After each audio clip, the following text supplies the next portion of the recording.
শিলিগুড়িতে আসার পরেই প্রথম বলতে পারো আমরা কোনো মলে গেলাম। হ্যাঁ, এই মলটার নাম হচ্ছে অ্যাক্রোপলিস মল। হ্যাঁ, প্রচণ্ড ভালো মলটা। আসলে আমাদের দুর্গাপুরে যেমন জাংশন, তারপরে কলকাতায় যেমন সাউথ সিটি মল, সেরকমই এই অ্যাক্রোপলিস মলটাই লাগলো আমার অনেকটা।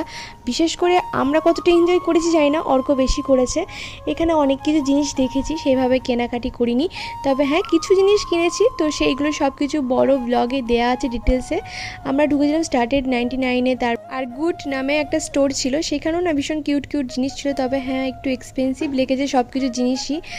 তবে হ্যাঁ, অর্ক কিন্তু সেইভাবে জেদ করেনি। তারপরে যেটা হয়েছে সেটা তো তোমাদের সাথে বড় ব্লগে শেয়ার করাই আছে। আর বাকিটা যারা শর্টসে দেখতে চাও তাদের সাথে শর্টস ব্লগেও শেয়ার করে দেবো। এখানে কাপগুলো, কফি মগগুলো আমার খুব ভালো লাগছিলো, তো নেওয়ার খুব ইচ্ছা ছিল, কিন্তু দামটা দেখে আমার একটু বেশি এক্সপেন্সিভ লেগেছে। তারপরে এই জিনিসগুলো একটু এক্সপেন্সিভই লাগলো, কারণ এই জিনিসগুলোর দাম অনুযায়ী আমার নলেজ আছে ঠিক কীরকম